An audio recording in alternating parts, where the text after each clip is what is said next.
Hi there, and welcome to the Main Idea podcast. I am Jenn David Lang, and my passion is helping school leaders learn. I read and summarize lots of education and leadership books, and I also bring you ideas from practitioners and thought leaders in our field, and that is who I have for you today.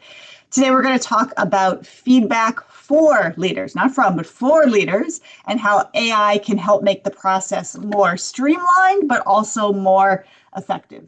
Sounds like we're selling snake oil here. No, I am glad that Andy Szeto is joining us today. I think I met Andy for the first time here in person in Brooklyn. I'm in Brooklyn at a tour of the Brooklyn STEAM Center. You remember that, Andy?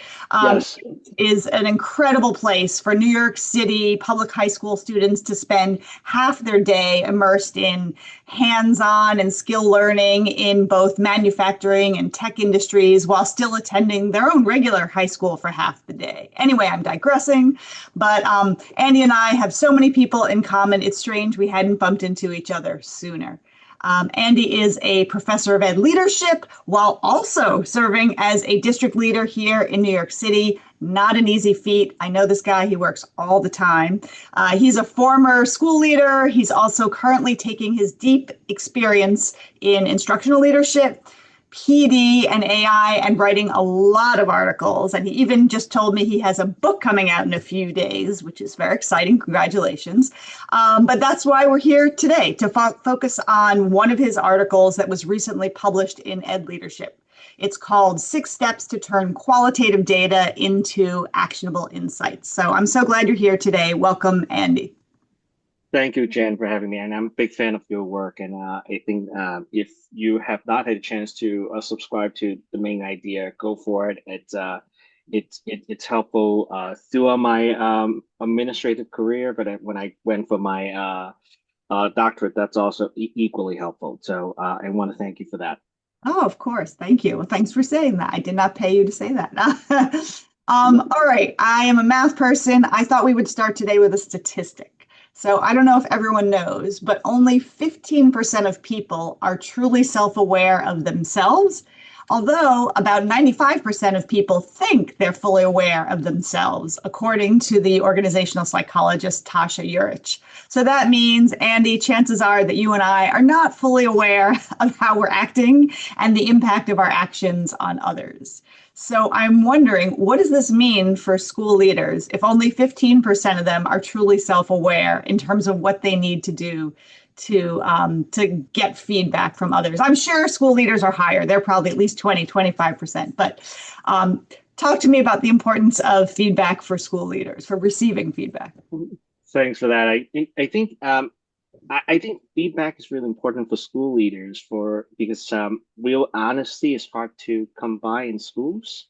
So especially when it's going up the chain, right? So most leaders aren't surrounded by people who feel totally comfortable being direct with them. It's like a psychological safety issue, right? So and that's not because the leaders are bad or they retaliate or anything. Just like the reality of schools, they run on relationships, power. There's a lot of goodwill. So, but that makes honesty very complicated.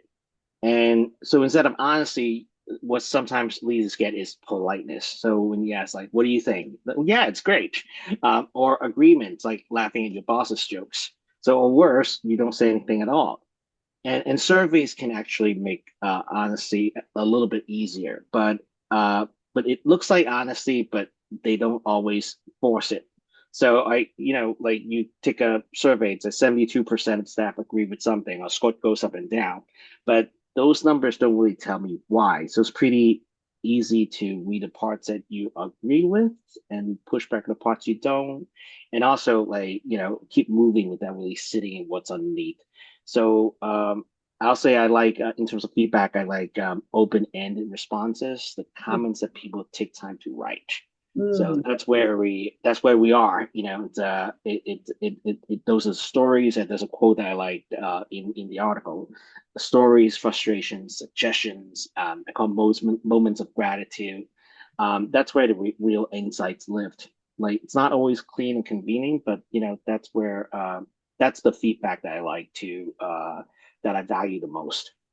Yeah, I absolutely think that, a school leader is a solitary position and you don't get honest feedback, whether it's from your APs, your teachers.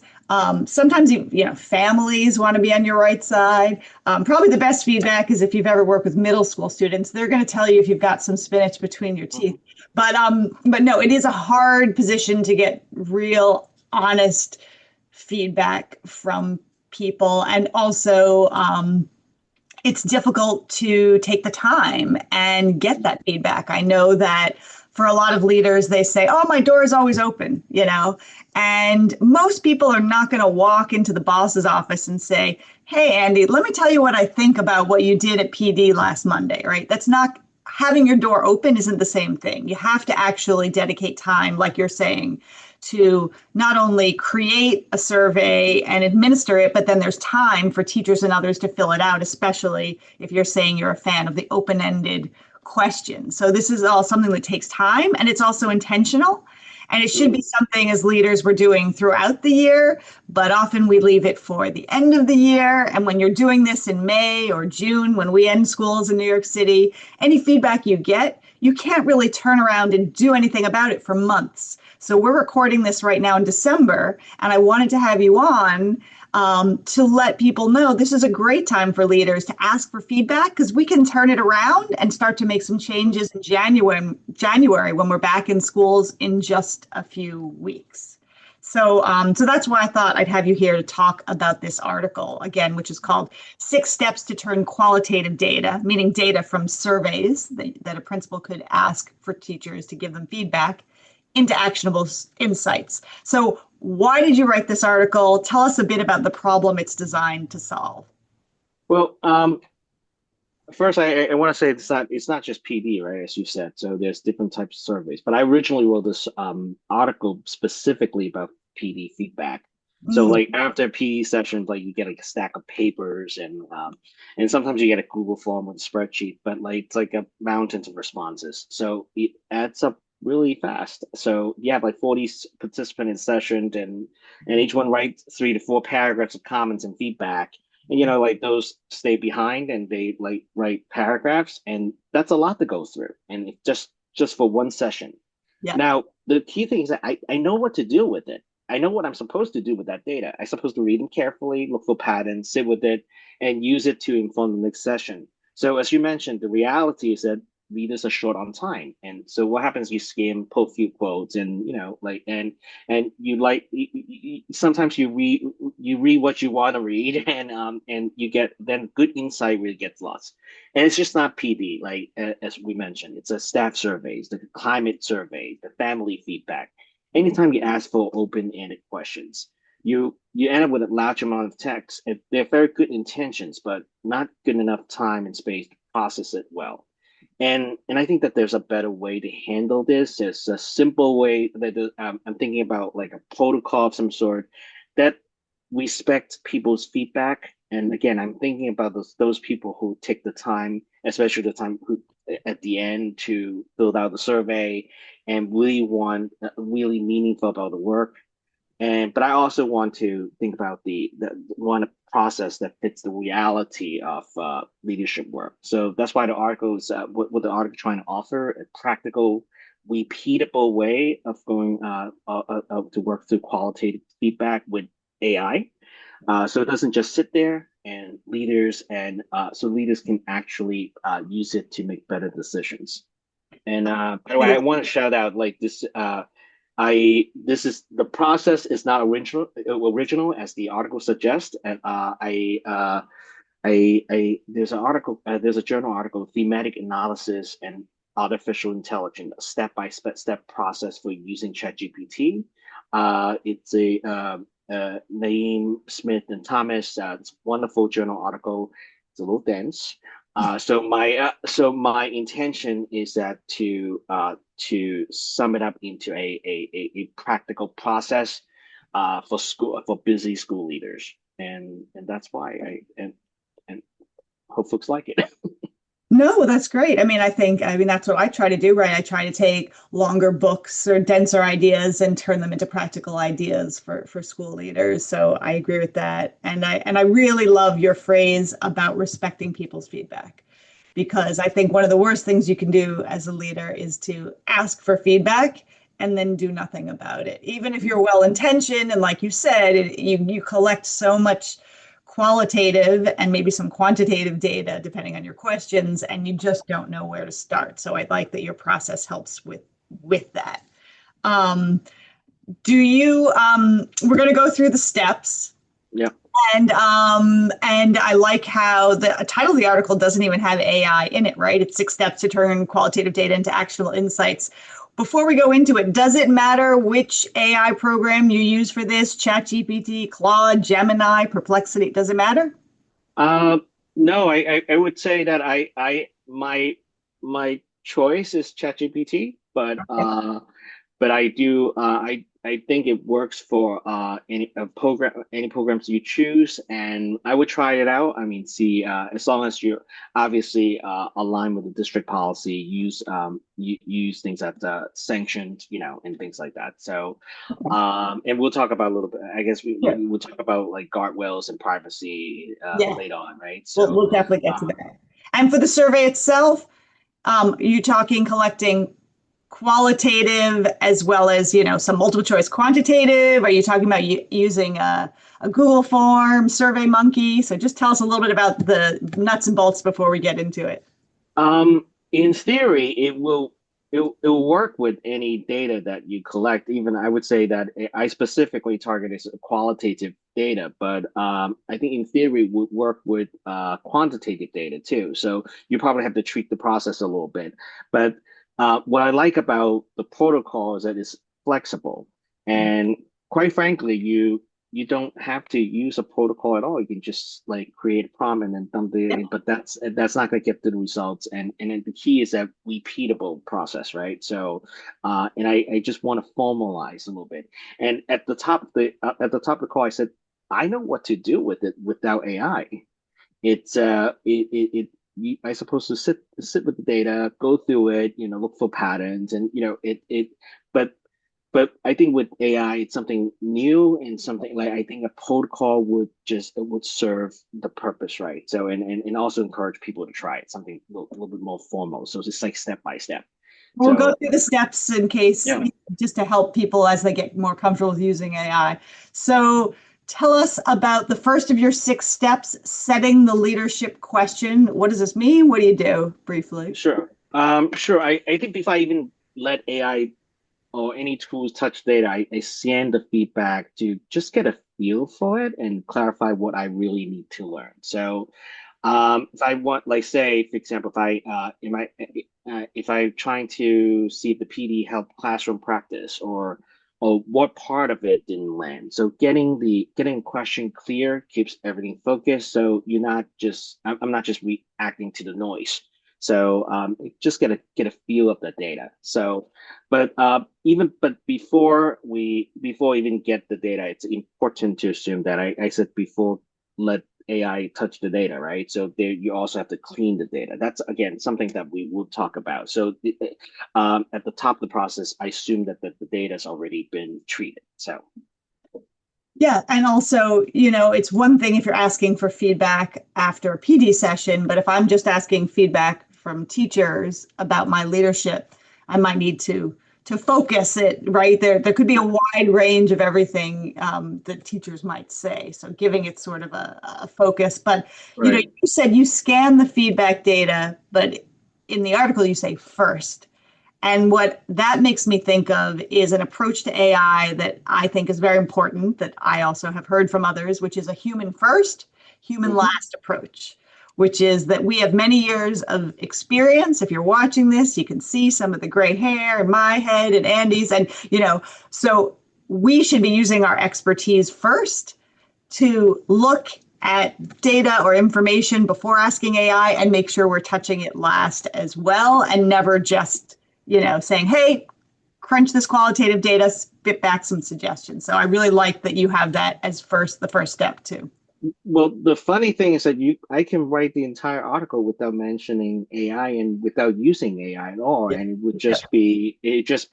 it just as practical the approach of going data. I think the the point is that it's obviously more efficient and saves time, and also the time saved means that that you can use that to really take actions on the data as opposed to just letting it sit.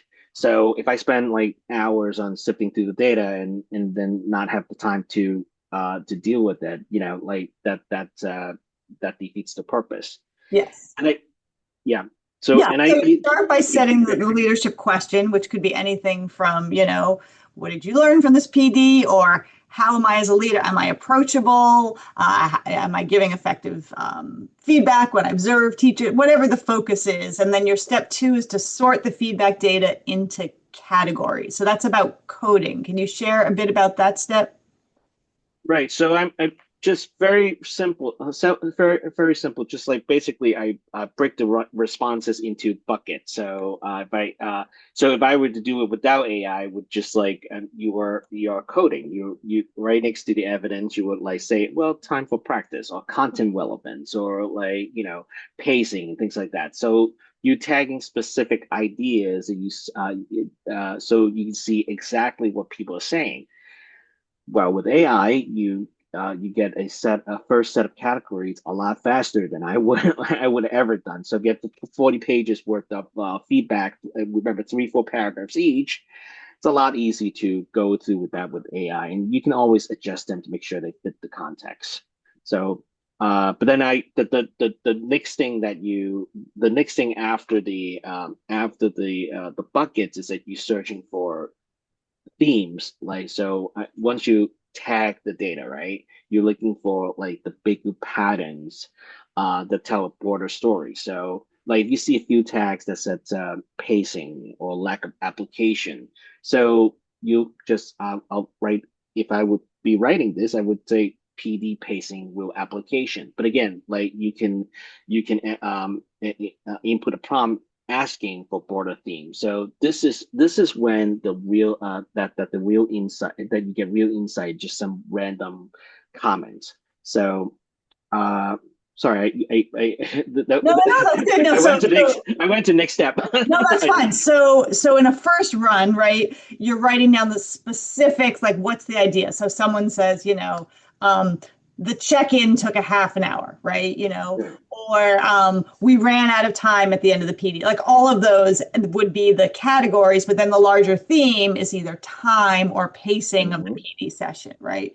So that was the third step to pull out the broader themes of the feedback from the participants or your teachers or whoever. And then your step four is to check the fit and relevance. Can you talk a little bit about what does that mean? Check the fit and relevance. Well, that's where I took a lot of time in the original article that was written, right? It's like, well, theoretically I can stop. Like after step three, I get the theme, so I can use the data to like.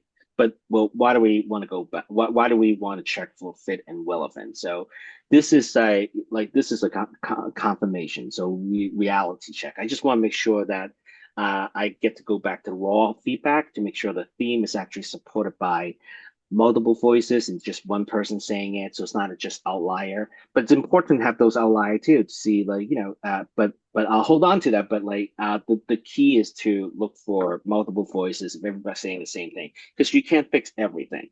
Right. If you so the way to do so this is my way of like keep my way to keep the analysis grounded and in evidence and also making sure that I'm not overgeneralizing. So, And also to keep the human in the loop, right? yep. That AI might So, have picked up, one particularly loud participant who says something over and over or writes a really long response. So mhm. the principal can bring your human side and say, oh yeah, I know this person. This is the squeaky wheel. It's Yep. also at the step that you have to pull out specific quotes from teachers. What's your thinking about that? Why are you pulling out quotes?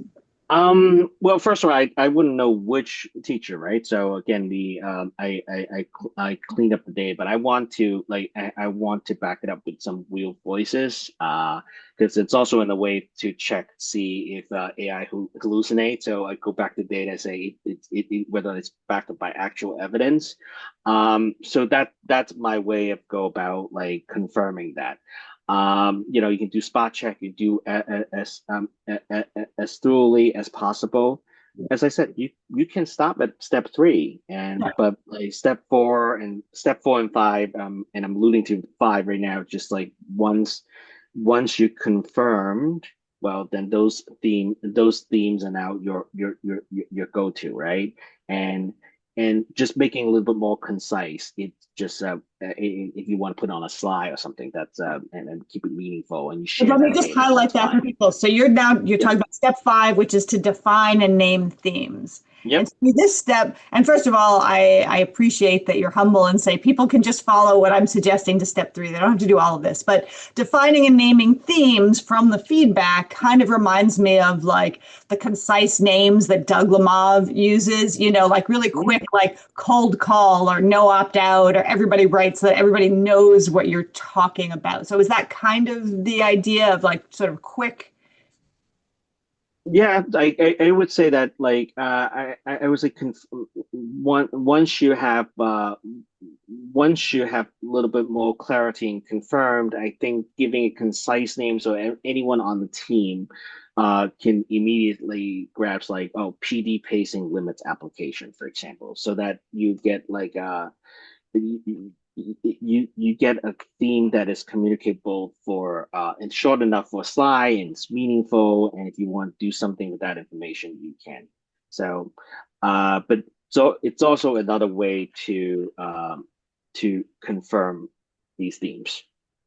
So you've mentioned a slide deck and a team. So, let's say you did PD for your whole staff, or you're getting feedback from your whole staff. Who are you imagining the slide deck for? And the team, is the team the whole school or your leadership team, or what exactly are you doing with these results that you're talking about, a team and slide deck? Well, it depends on who you need to share this information with, right? So, but again, like I mentioned like that's it's something that I would do if I need to talk about like PD quality, like with my staff.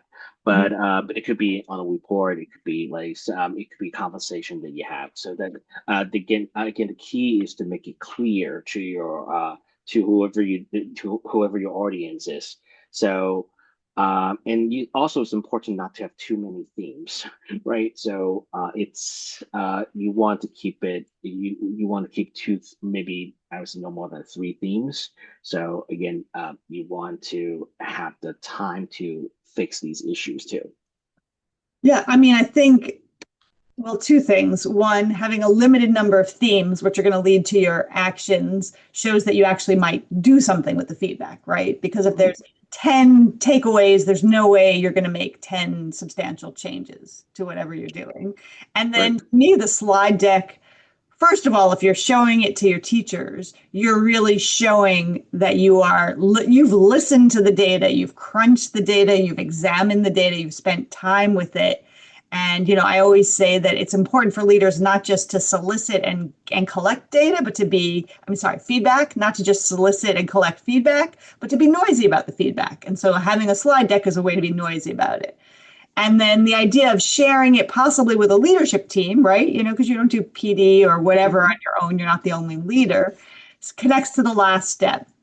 So the last step is about translating themes into actions, which I think is an incredibly difficult step. So what do you think? What is the key to translating themes into actions that actually happen? Well, that's the payoff. And you mentioned that being transparent, being noisy about the changes, right? So, and and also changes you can actually make. So, if you get a theme that something to the effect practical application, it keeps coming up. So you add more live modeling to the next PD. If follow-up support if since follow support is the theme, so you may want to schedule coaching sessions or PLC time. So these actions are always tied back to what people actually said in these feedback. And again, that to your point, it's transparent, it's noisy, and it's also build trust. People spend time writing these feedback. I always have those three, four people stay till the end. Like if you give them like a feedback with like quantitative and qualitative feedback, right? Like there's always a group of people. It takes like 2 minutes to fill up. Then I get a lot of like and not applicable, no comment. But then there are folks who three, four people who spend the time writing. Yeah. But that brings trust, and and people pay attention to these kind of things, believe it or Yeah. not. No, they do. Um, yeah, I would almost put in another step, which is to really share the feedback with some trusted colleagues, whether they're assistant principals or teacher leaders, and try to work with them to translate the ideas into actions. Because if, as I mentioned in the beginning of the podcast, we're not so self-aware. If the feedback is telling us that our professional development isn't very hands-on or not very applicable, we're likely to dismiss it, even if AI is sharing that with us. And so I think to share it with a leadership team or other colleagues to hear their sense of like, okay, this is what I'm hearing.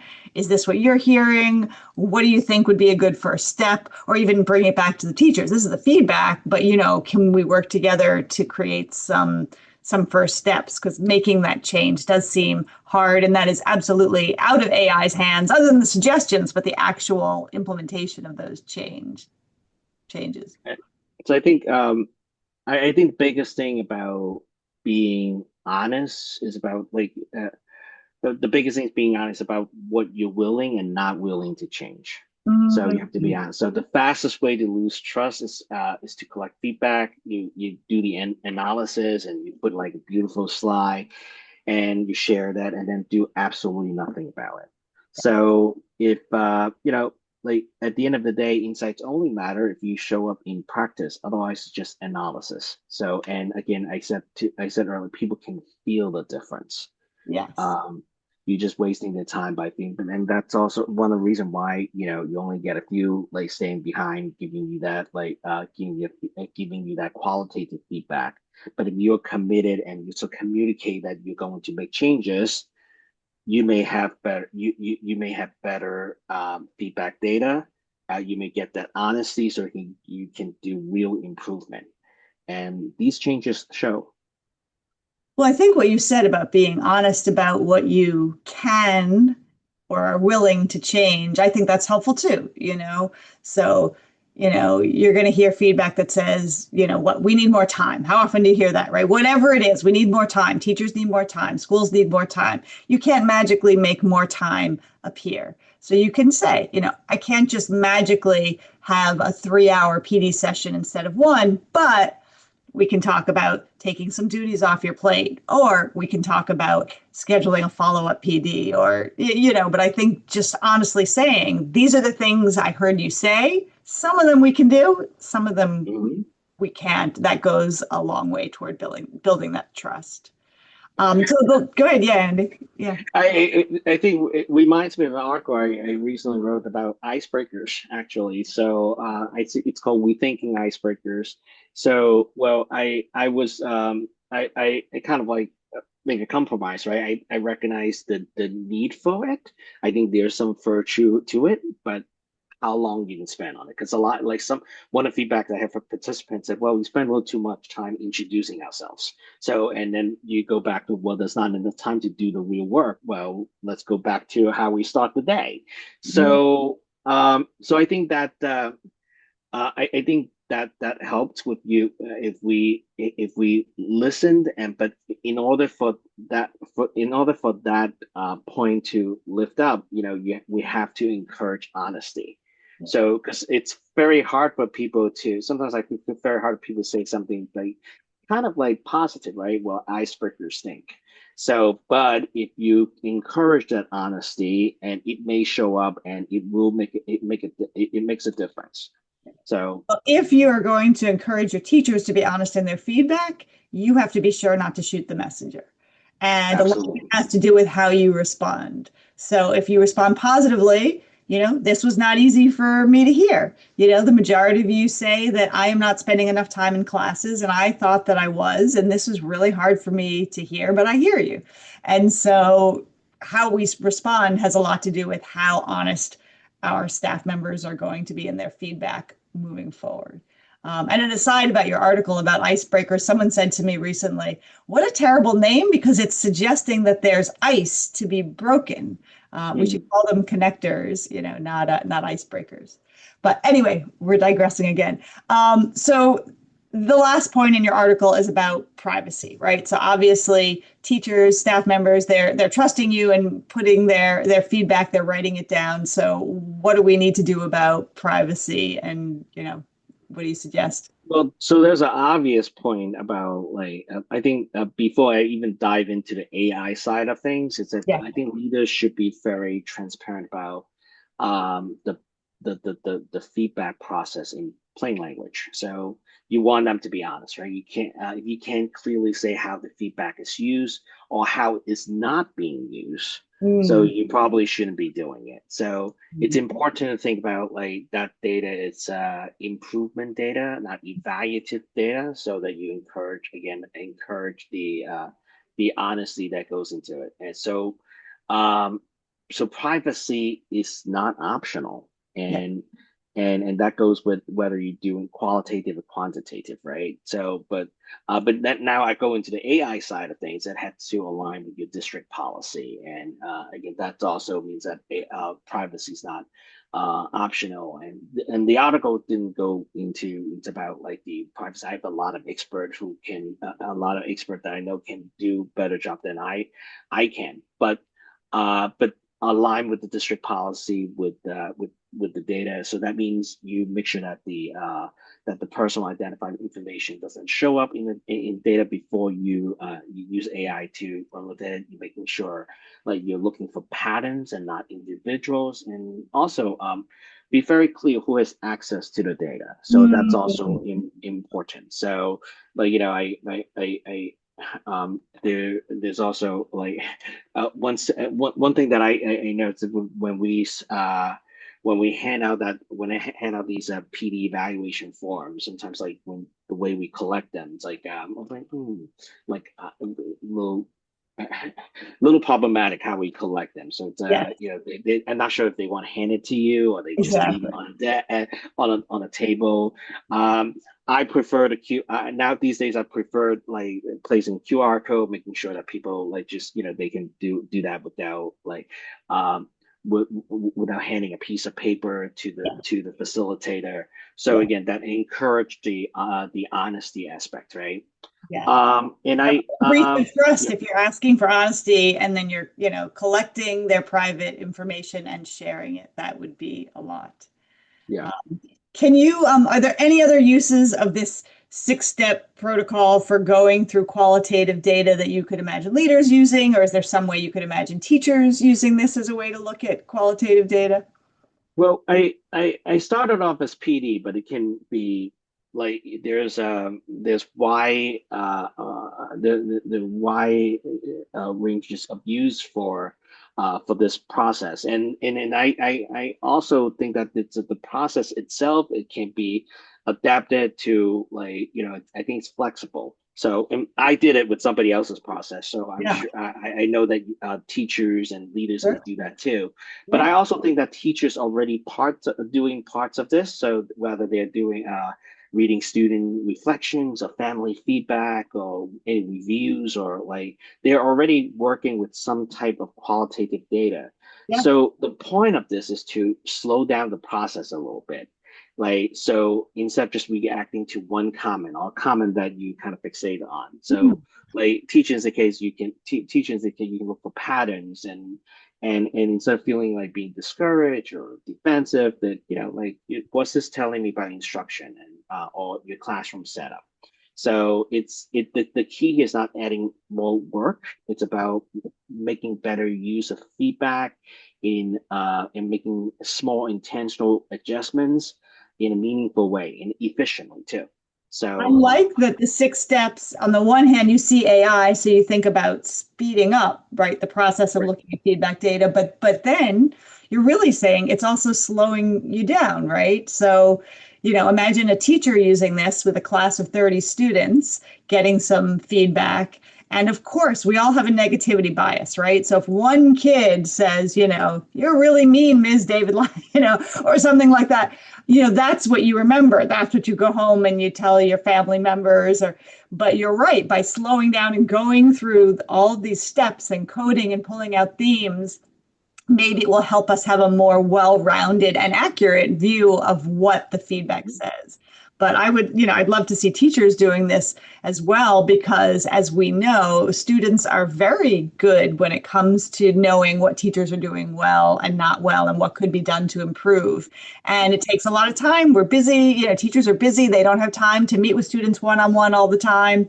So why not regularly gather some feedback, but do it in a way that doesn't take up all of their time? So, Oh, they'll tell you. yeah, I'm going to end with a quick lightning round of 3 quick questions. I like to leave listeners with a few brief main ideas so they can remember and have something concrete to take away. So I'm going to ask, first of all, one takeaway that people should walk away with about using AI for qualitative survey data.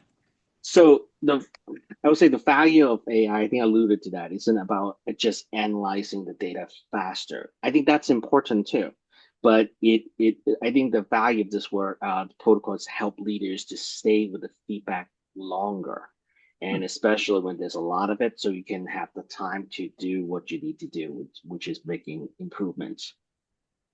Wow, that is brilliant. I really love that, right? Helping leaders stay with the feedback longer. That is not what I would have expected, and that is a brilliant takeaway. I'm glad we're ending with it. How about a first step for someone who wants to try this, but it seems a lot, right? All these steps and everything. What's a first step? Oh, start small. So like take one set of feedback and maybe just one PD session, standalone PD session, one survey, maybe a PD session with like 10 participants. Just play with it. So, and again, you can do all of this without AI, right? So I think starting small, then you build your confidence, and like now you can go into like with like a larger set of data. So and also try different things too, not just PD, but like family and whatnot. Again, like the guardrails are important. So Yeah, no, that is great to try it without AI, right? If this all seems like a lot, then try it without AI with just a few people's pieces of feedback. That's great. And then finally, one other resource we talked about so much, either about feedback or qualitative survey data or about AI use. I know you are a Renaissance man. You read widely and write widely. So one resource for our listeners. okay, so folks may be looking for something new, but I'm going way back, right? So it's I will recommend Thomas Guskey's work on evaluating professional development, especially his framework on the 5 levels of PL evaluation. So it actually set the reaction and the initial results at just step 1 and 2, then you go down to like step 5. Step 5 is student outcomes. So I always like to when I when I teach classes that have when I talk about PD, I was like, well, whether or not the PD link with eventual student outcomes. That's level 5. So I don't have a AI spin on this just yet. Maybe future articles. So, but I encourage folks to check that out because that's also inspired me to the if folks are just not fixated on the on level 1 and 2 because they spend too much time on it, I think that there's a fighting chance for them to go through the steps 3, 4, and 5. 5 is the student outcomes. Great. I love anything by Thomas Guskey. So thank Yep. you for that. Great. And just finally, how can people learn more about you and your work, Andy? What? Uh, I um, I'm on LinkedIn a lot, so that's how we sometimes we virtually hang out a little bit, right? So we see each other's posts, and I have a website, Randy Szeto at .com.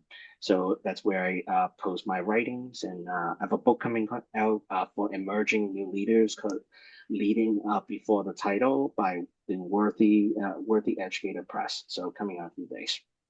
Very exciting. Thank you. I'll put links to those in the show notes. Thanks for listening, everyone. If you got something from this conversation, I would really appreciate it if you would share this podcast with just one colleague. That would be wonderful. I'll be back in a few weeks. And until then, learn more and lead better.